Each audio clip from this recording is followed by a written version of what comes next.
it's my daily rant, of course. The next subject for today, which is 28th of November, 2025, is forced adoptions. Yeah, it's a bit of an emotive subject for me, and I can probably explain a little bit later. But yeah, like and subscribe on YouTube. It'd be perfect if you could. And if you're listening from somewhere else, it's at My Daily Rant UK on YouTube. That'd be perfect if you could join in. So yeah, my emotive subject today, I really do get emotional on this one because it's something that's close to my heart anyway. Parents threatened and blamed by authorities as 1,000 adopted children are returned to care. It's a personal story in one of the newspapers, and I'll read. Variety's breaking point with her adopted son Liam came after she had already been threatened with knives and arrested by police following untrue allegations. Now this has something in common, all these stories. Untrue allegations. Her husband Ian recounts that she said at one point to a social worker, "What if we can't just do this anymore?" Which is fair enough. Most people say that. He says the social worker's reply came without a moment's notice or hesitation. Well, you'll be prosecuted for child abandonment. And this is an adopted parent at this case. Verity and Ian are just two of 50 parents this report had spoken to during a 6-month investigation into why adopted families are being broken apart from their children and returning to the care system. It has uncovered a hidden world where parents are subjected to lies and blame by authorities across the UK. As they struggle with the needs of traumatised children who have often suffered abuse and neglect before they're removed from the birth families. I'll tell you more about the birth families later. Parents speak of being threatened, harassed, and parents pushed into mental health crisis, while one adopted teenager who returned to care says that with more support, his family might still be together now. Yeah, I think that's the word as well, in brackets, support. The news here conducted the most extensive freedom of information request ever into adoptions that are broken down, finding that more than 1,000 adopted children in the UK have returned to care in the past 5 years. That's 2020 to 2025. That's a very high figure. Than the figure in the recent government report, but the true number is very much bigger than that. Yeah. So that's adopted parents having problems. 1,000 adoptive parents or more have been returned to social work care. Now, on the back of this report, there's a commenting person. So they commented. And I think I'm going to read this out to you as well. The UK pretty much only permits adoption up until the age of 6, which I find to be a ridiculous requirement.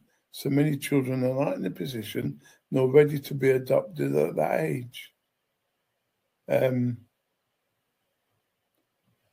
So that bit I don't get, because the UK pretty much only permits adoption up until the age of 6. Get that bit, which this person finds to be a ridiculous requirement. Okay. But this bit, so many children are not in a position nor ready to be adopted by that age. Does that mean they need to be adopted later? After they're traumatized? Because, they've known their parents longer, do they need to be more traumatized for them to fit in the adoption system? I don't know what this lady's trying to say. Please let your mind boggle with that and leave your comments down below on YouTube, please, or any other social media platform. They should open it up and put the decision back into the children's hands. Now, that's a good idea. And give them the power, whether it's 6+, and decide if they want or not want to be adopted. Yeah, that'd be good. Then they can be placed with families open for adoption or begin meeting prospective families. The rush to be adopted by the age of 6 is not a good system. Very true. It certainly doesn't help that far too many adoptive parents are twisted and hoping adopting will heal their trauma, which is usually infertility. On top of this, many wanted to just adopt little babies like a blank slate. So yeah, you don't adopt because you've got a problem with your fertility. You don't adopt because that suits you and your bloody lifestyle. There's also a huge lack of support for adoptive families. Yeah, well, there's not a lot of support either for the biological families. They have unique needs and complications that require a lot of community support.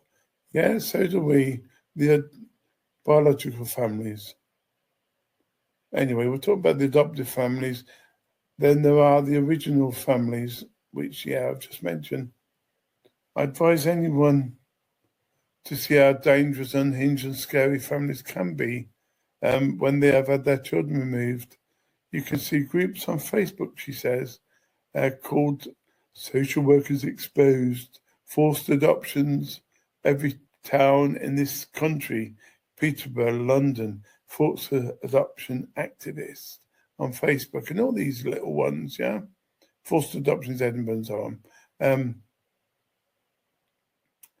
And they're threatening, with personal information of social workers. Well, I don't agree to, break the law, but, if they've done wrong, why not publish their details? But in a nice, calm, constructive way that, you did wrong, what are you going to do about it? Rather than, you don't do nothing naughty to them. Of course, some who are perhaps innocent, and there are innocent biological families, and they didn't deserve to have their children taken away. However, if they're able to maintain contact with the children prior to their adoption, they can really get their heads and turn those children toxic. Well, no, they don't turn the children toxic deliberately.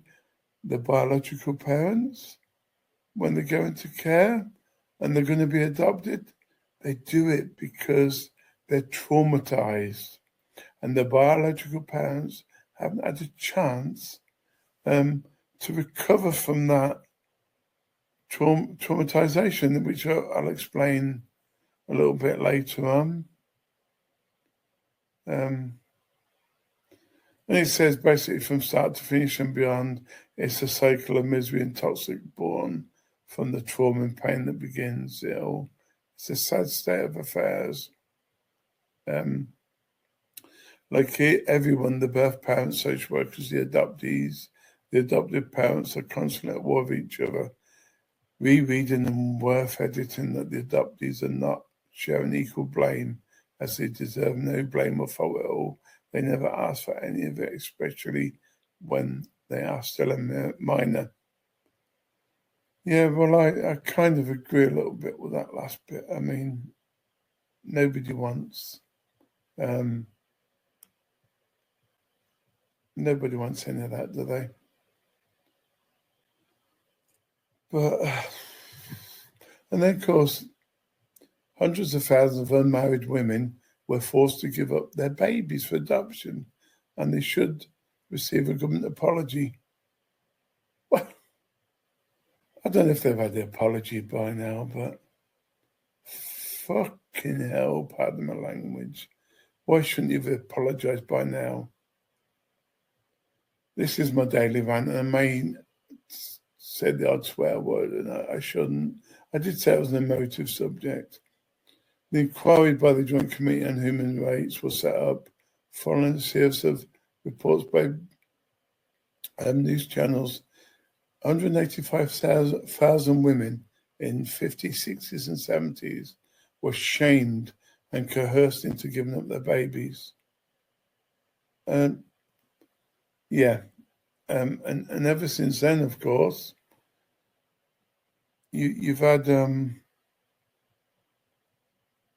the natural forced adoptions by birth parents. So they started off in the early 50s, 60s and 70s, taking babies away from mothers that weren't married, didn't have a lot of money, blah, blah, blah. And now they're still doing it. Forced adoption around the world is happening because governments don't care. People are too traumatized and too weak. I mean, one guy I've met many times, forcedadoption.com. Forcedadoption.com. He's got a couple of books. Ian Joseph, an amazing guy. He sums it up. He's an ex-county councillor from Kent in England. A lady came to him one day saying, look, I've got problems. Can you help me? They sacked him because he was trying to help people. And he's saying, and this is true, it's a punishment without a crime. Babies taken at birth for risk of emotional abuse. How can you predict that you're going to harm your child in the future? If you're harming him now or her, lose your children, go to jail, you deserve it.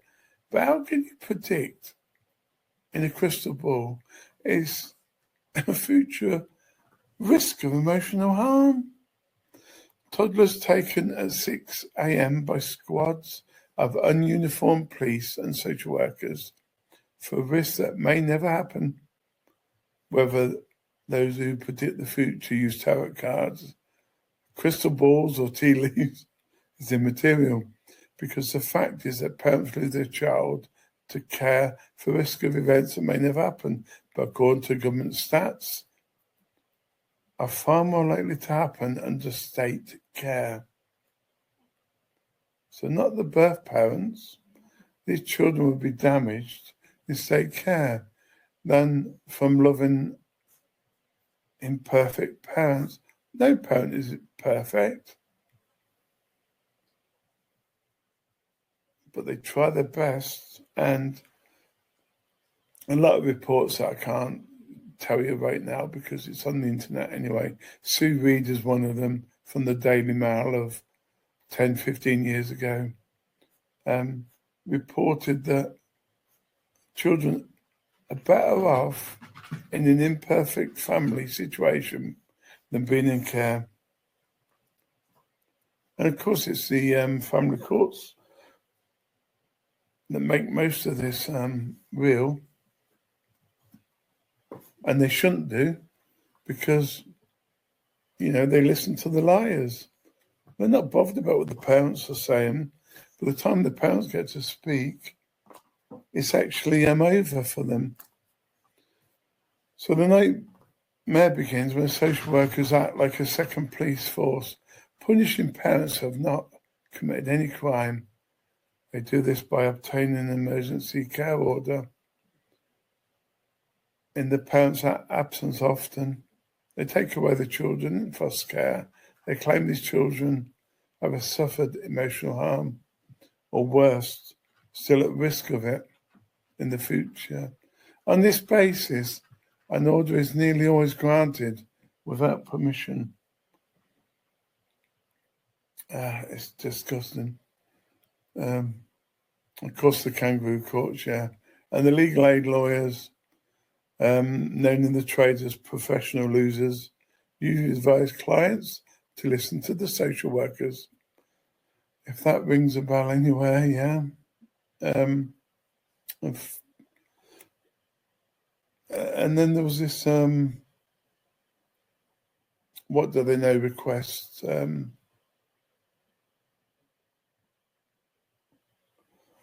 Yeah, they wanted to know, do social workers conceal child abuse, telling children that their parents don't love or want them, telling children their parents are dead, removing children from parents on false allegations, not believing children when they disclose abuse. Yeah, because a lot of children in care, even nowadays, they get sexually assaulted or raped by a professional or a carer, and everyone looks the other way. Bloody hell, pardon my language. Stop parents seeking medical advice to bring attention. You know, like Munchans, there's no people, maybe warriors, but they're not doing it deliberately. They may go to hospital, they may go to a doctor for medication for reasons they don't understand. You know, why is my child being bruised? You know all this already. The shaken baby syndrome, all this stuff. Now, this is all this stuff is a link between social workers, police, and the courts trying to take children away because, as Maggie Tuttle said many years ago, from children screaming to be heard, it's a multi-million-pound industry, and it really is. I could go on this subject a lot more, and I invite you to email me, freedomtalkradio2013@gmail.com. I really do urge you to email me, Andy, and I just want you to share your story, and we'll get your word out there on the internet, on YouTube Live at the moment, on Twitter, X, on Facebook, on Riverside FM. I love you guys. Please support the channel on YouTube, subscribe, hit the bell, like, share, comment, and of course, have a good day for now. Oh yeah, I was going to say, and of course, you know, I read every comment that you provide. Yeah. So we've got Tim here today and a good friend, George Freund from Canada, dodging the snow at the moment. Well, nice little palm tree you got in the back there, you know. Yeah, Tucker well, Carlson I am on gives you an plane island. tickets. I live on a Scottish island after all. Recording in progress. I don't know how you did that, Andy. You're a miracle, man.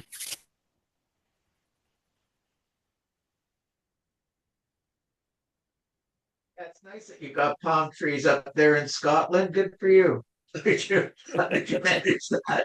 They brought him back on the Bounty. Has there been a pole shift or what? I don't know about that, but there's been politicians talking rubbish recently. Okay, Andy, you want to do the show?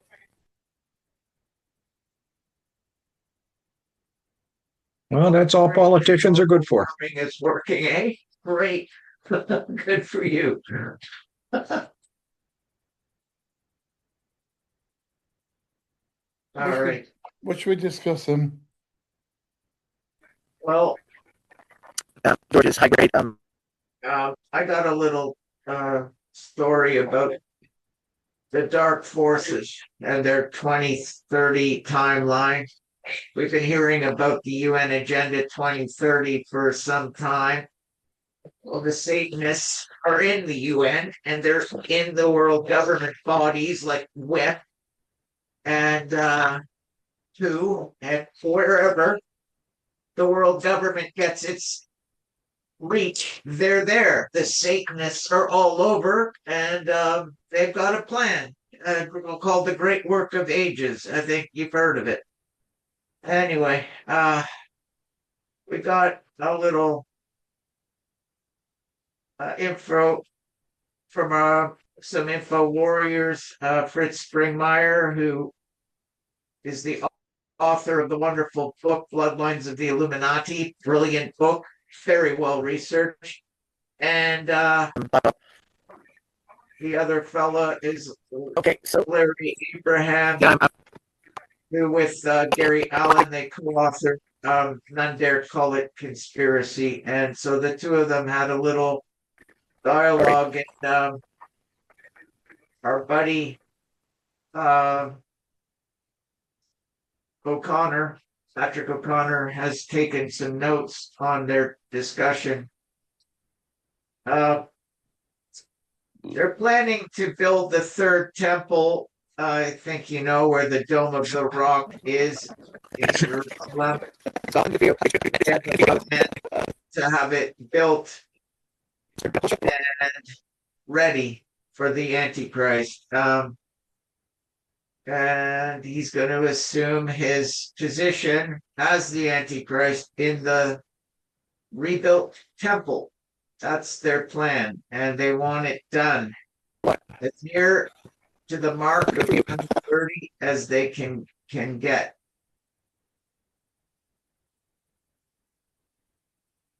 Okay.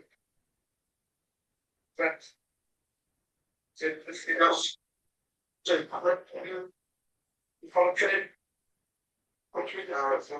about it. Okay, you can ask George a question and then he can get into his stuff.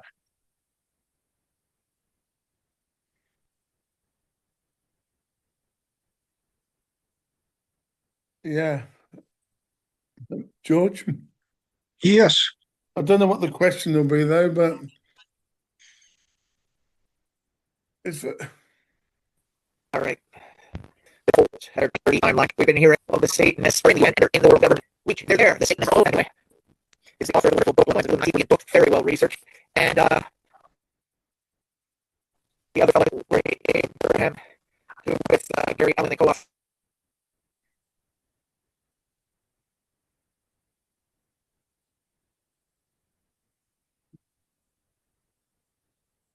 Okay, can you hear me? I can hear you perfectly. They're called conspiracy, and so it's with another Tim's dialogue and breaking up. discussion. I hear static in the background. If you know, It's Tim, he's got the Antichrist behind him. Well, it could very well be. Wouldn't be the first time evil spirits have stalked us down the road. But as long as you're hearing stuff, they have a plan to have it built. That's the end. that's a good thing. But it's kind of like there's a loop of static with Tim's voice in there recurring.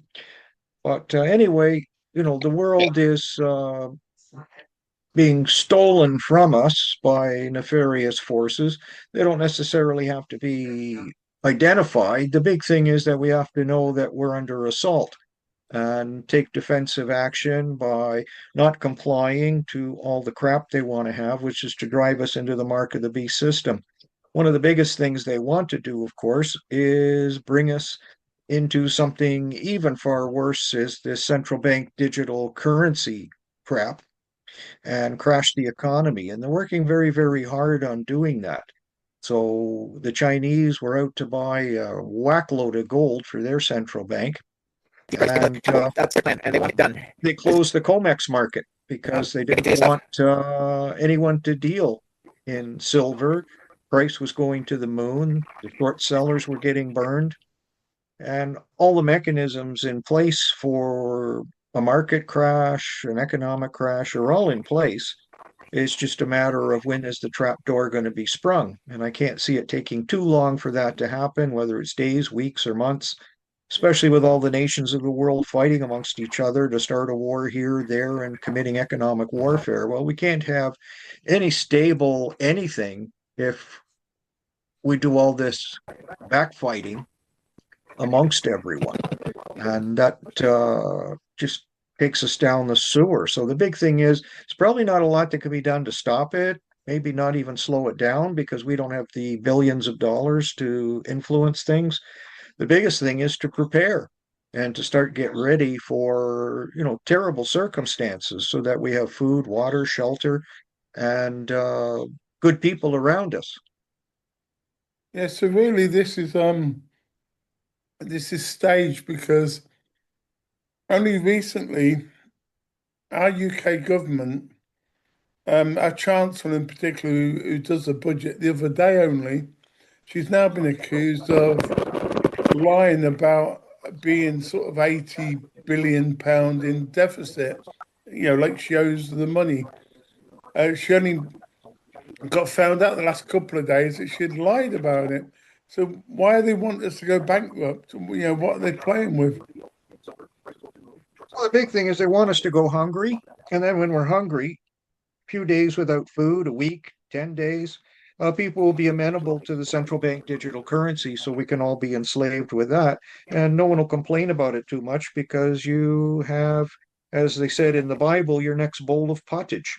So you will give up your birthright, freedom, some sort of dignified existence for a bowl of pottage. And it didn't work out too well then, and it's not going to work out too well the next time if we're fool enough to allow this to happen.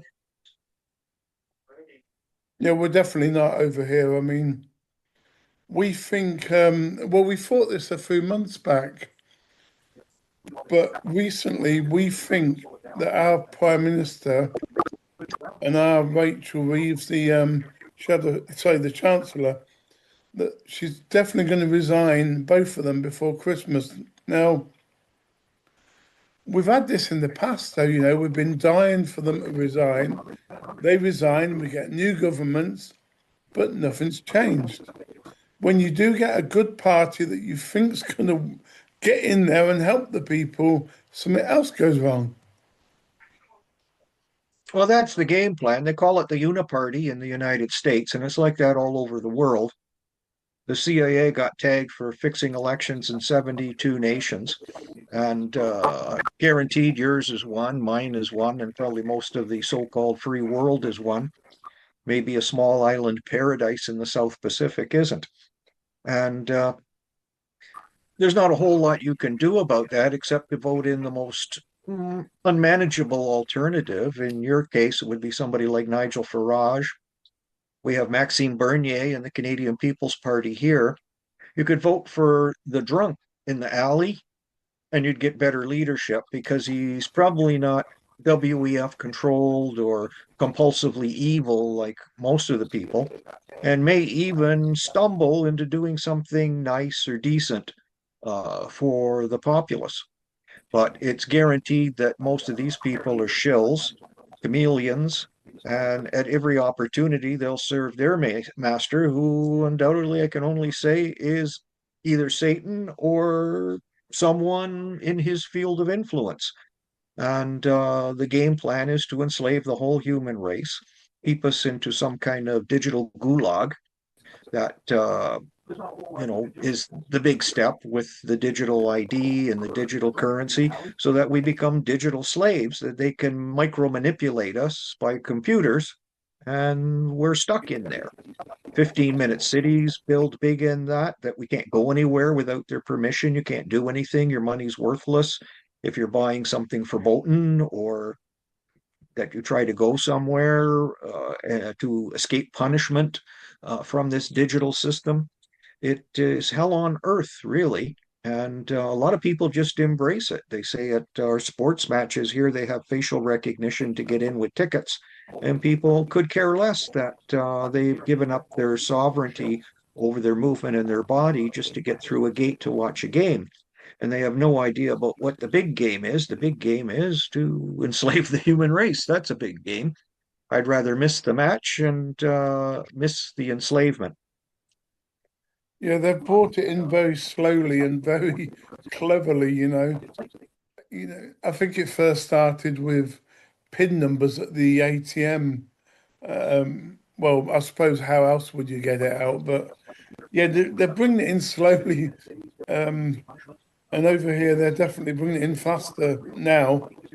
In fact, they're making it sort of law that you have to go digital, which, yeah, it can only end in disaster for everyone. If we Well, let my big suggestion on Power Hour was the key to the door is the modern cell phones. They can't do it without those things. They're the mechanism. And my suggestion from 2018 when I figured that out was dash them, smash them, trash them. That's your prison cell door. And you can't have these controlling apps and all the rest of this stuff if you don't have these things. And just take a step back in technology. You can still have a very comfortable life. And we're all old enough to be around before there was any kind of cell phone. And you got up in the morning, you could go where you want, do what you want, and everything was okay. Yeah, I mean, what a lot of our shops are now doing is, if you've got cards, go away, cash only, or don't bother. Well, that's another big thing is to be a resistor and try to use cash where you can as much as you can. It's an easy trap to use these cards. They're so convenient. And part of it is it protects you from theft. And that's why they like to have a lot of villains and robbers in the street to encourage you not to carry cash. And the biggest one, of course, especially in the United States, is government with their asset forfeiture laws. You got cash, it's ours. Go to court, try to get it back. And maybe you'll get back enough to buy yourself a coffee. What's your thoughts on this, Tim?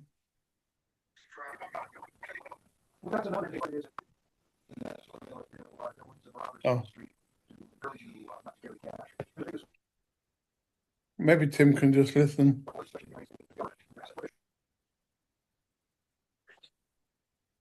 Well, maybe he can't hear you. No, even with technology, it's there. Clear. A lot of feedback of our voices coming through again and again. Yeah, I don't think that's accidental. But that's okay. Makes for good conversation, I guess. Yeah, I'm Big brother. convinced Tim's I guess you call it the same targeted individual. Kind of don't know why, but although we've got a clue, but every time he comes on, it don't matter whether he's using his own computers or the street cafe, or I think he got lucky with his daughter's computer for a little while, but every time he tries to voice his opinion, he gets stopped. Yeah, it's a good sign you're on the right side of history. Perfectly frank, as they try to shut you down or turn you off. And Goddamn Freemasons, and that's why Both of you coming in loud and clear. There's just a lot of feedback loops of our voices coming through again.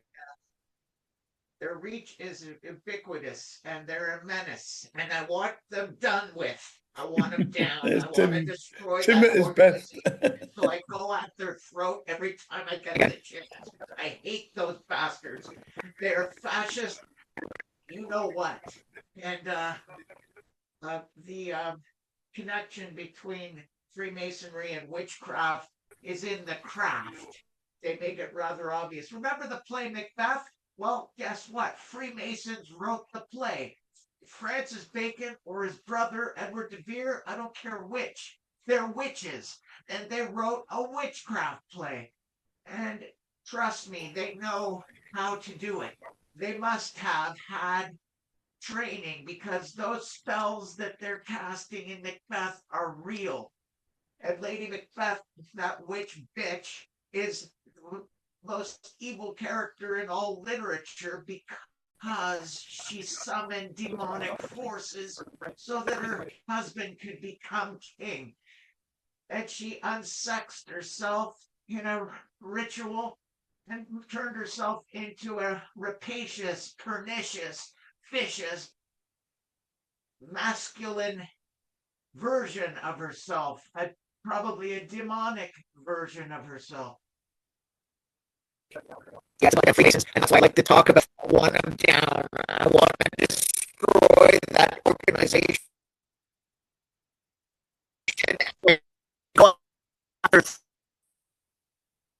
Yes, that is a Bro, wild every event. time I get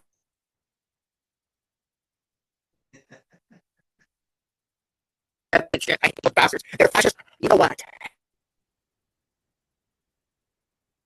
But part of it is when we're faced with those kind of forces, the best response a lot of times you have to have is just laugh in their face.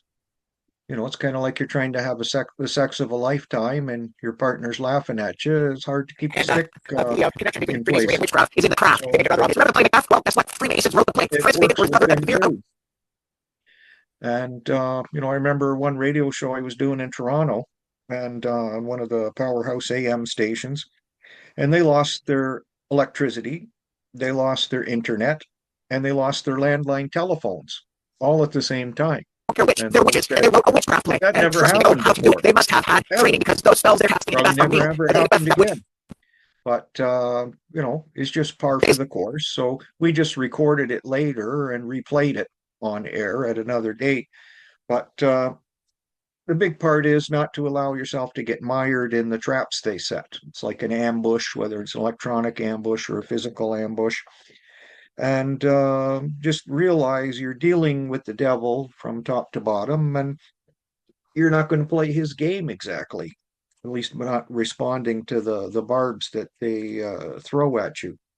And that's not an easy thing to do because some of them can be very deep and personal and such like that. But most evil character in all literature because she summoned demonic forces so that her pernicious, vicious, masculine version of herself, demonic. indeed, but that's the great game, and unfortunately, most people don't even know it exists, and that makes it difficult.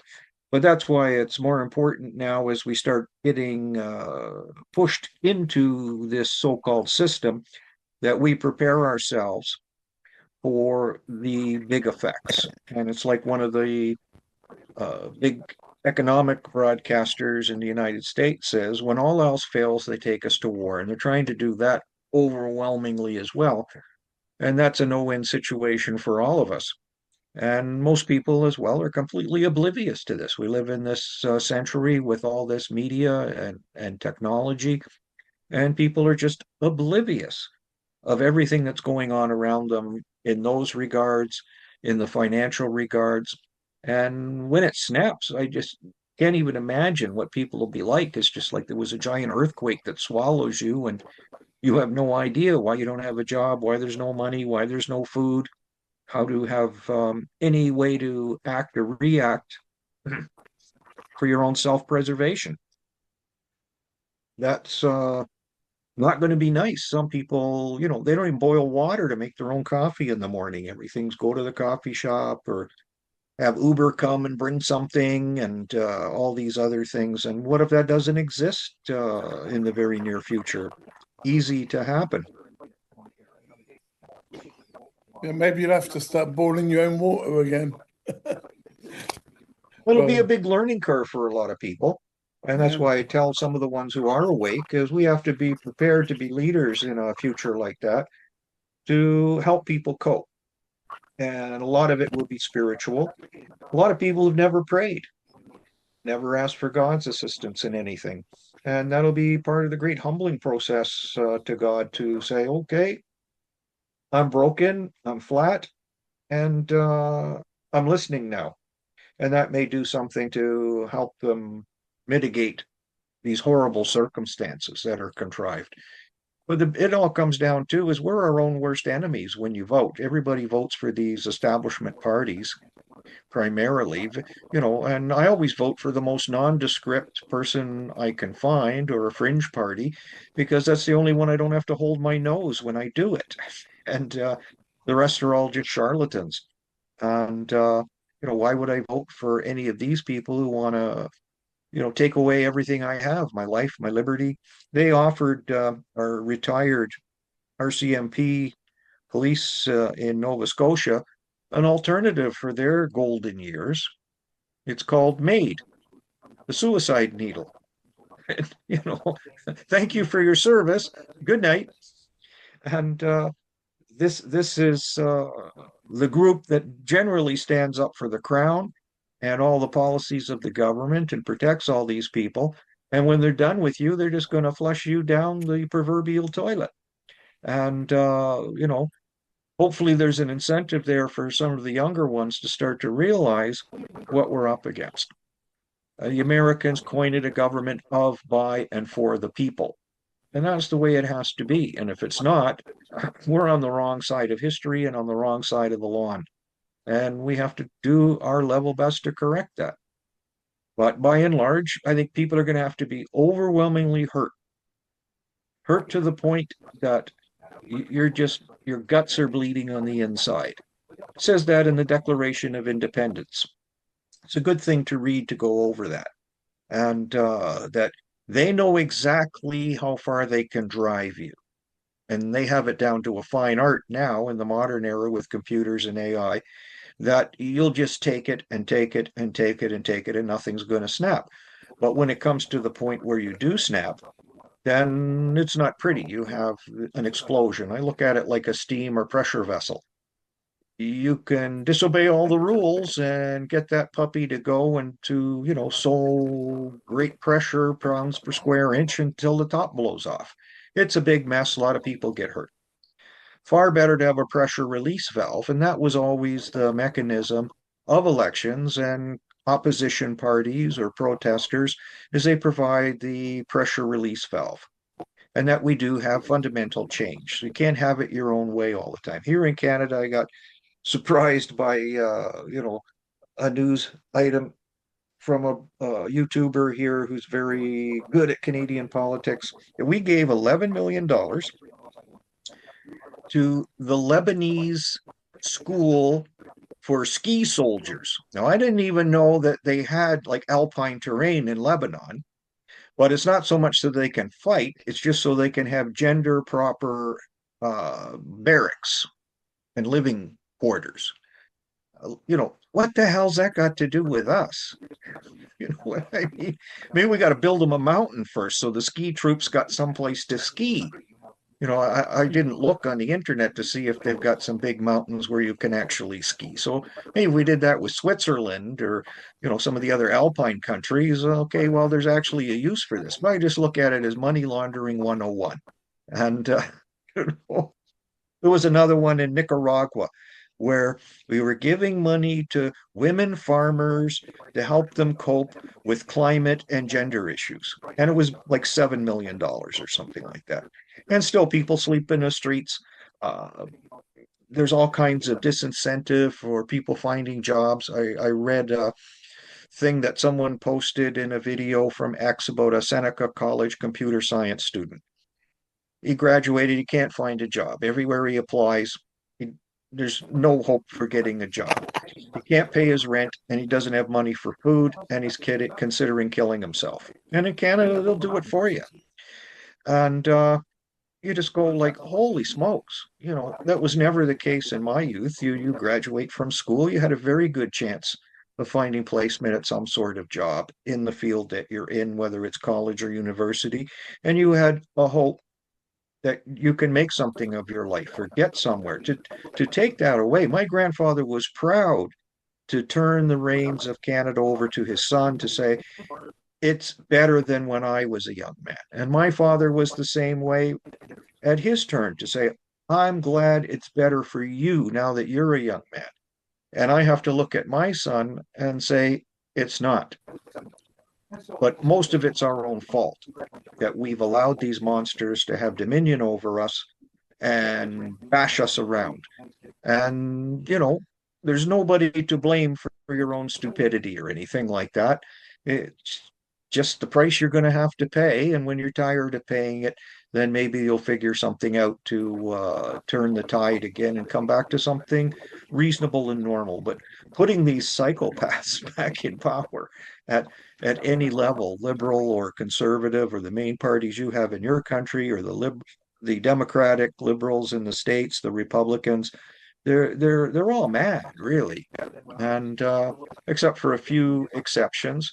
As Marjorie Taylor Greene was kind of forced to resign because she had a big fight with Trump, and he's just like the abusive husband. What, you can't just stand here and take a good beating and let me grind you into the ground? You have to do what you're told, or whatever. And she got tired of the death threats and abuse. So she decided not to run in the next election. And she was one of the very few people who could honestly hold her head high and say, I'm not a part of this. And there was another woman in the Democratic Party years ago. Now her name escapes me. She found the same result. She stood up for her constituents, and all her funding dried up. And the biggest one was she criticized Israel, and all the special interest groups ran away. Black groups, women's groups, gay groups, Israeli support, and all this sort of thing. It all dried up, and she couldn't compete anymore. So now she's a university professor somewhere, and she's had a quantum leap change that would actually qualify her, in my opinion, to be a governor or a president, because she knows the price that's been paid for freedom and to stand up for what you believe. And, I'm happy people don't agree with me or like what I have to say or want to carry on in another place, because it shows that, it's okay. And you're not being dragged away by the Stalinist Gestapo or something like that.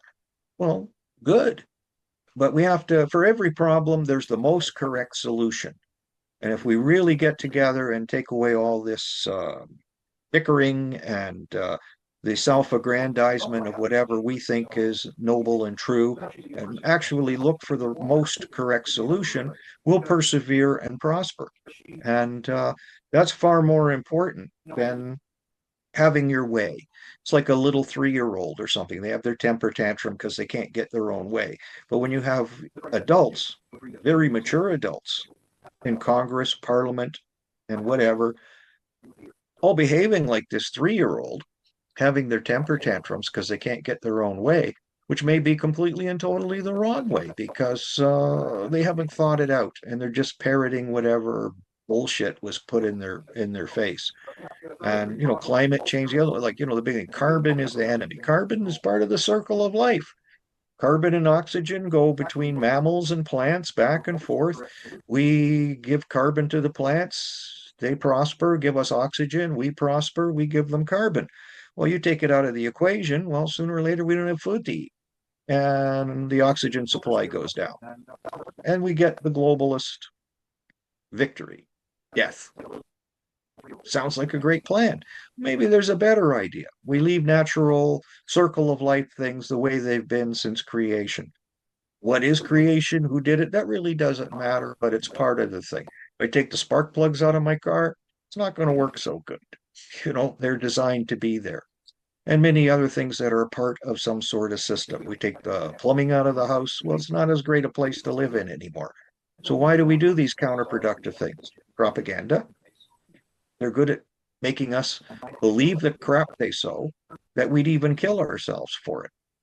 I was talking to a chap at work who I thought was mostly sane, but I was talking about Bill Gates and his, if the vaccines are effective, the human population will drop. I said 15. Timmy tells me it was more like 20%. And I thought, well, maybe that'll motivate him to think about that. And his reply was, that's not enough. We have to reduce the population more. But why would I want to do something to participate in the extinction level event for the human race? Like that's insane. People are doing it insane, but you got to be more insane to participate in it. So, touch this live wire next to the subway car and get electrocuted because it's good for the environment. And people will line up and do it.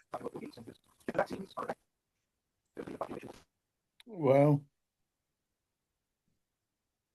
you're a bit like Jesus yourself, George. You're very wisdom. You've got wisdom. You've got insight. You've got the right heart. That's it. Well, I've been studying this for a long time, wearing it for a long time, living in it for a long time. And I'm not going to say that I have some kind of an agenda that I'm going to make the whole world the way I want it to be. That's part of being a dysfunctional control freak. And that's the last thing you need as a leader, is we have to work together as a team. And I used to coach sports and things like that. Everybody brings something to the game. I wasn't the greatest to bring something to the game, except to be the coach mostly and fill in when people were tired. but you know who can, and you put them in the right place to do the right thing, and you can have a good match. Whether you win or lose, well, but you had a good match, and you help develop people to be better players, better people, and that's what it's all about. And it's like that with life. You can do the same thing with life, as you can help people develop to be the best they can be. And a lot of it is that we have graduates in school that come out very technically capable to do what they learned how to do. They need to get a job. And that we have an economy that functions for them, not for billionaires to milk as much money as possible out of the system and replace people with artificial intelligence. Once the people are gone, robots aren't good. There's no market for robots to buy anything. So there's no need for corporations or businesses, like all these robots are just going to say, oh yeah, let's buy this, let's buy that. I need a sweater, I need clothes, I We need need new my batteries. vacation or whatever. It's We not need there. new batteries from Tesla. Yeah, they just need batteries from Tesla. And after a while, when there's nothing to produce for them, well, there's no need for the robots either. So that even they lose in the long haul game. So if robots are out there and they're listening, they say, well, you need us just as much as we need you. So don't be so apt to fill in for the human beings or something. You have to be part of the game as well for survival of everything in a comfortable, sane, rational manner. And you know, that's what it's all about. You'll find out right away when you have children, they get to be a couple of years old, they have their own minds, what they're going to do, what they want to do. So you can't exactly beat them into submission and abuse them into some sort of thing to be like a plant in the corner of the room. They have to grow and develop and do what they can do. And it might be totally opposite to what you do, and it might be very different from what you wanted them to do because they weren't built for you. They were built for a purpose that you may not even understand. And that purpose could develop 20 years after we're gone because they have some sort of skill set that's important. We've only got a But few seconds left. yes, indeed. It doesn't Hopefully not last for long. the end of the world, just the end of the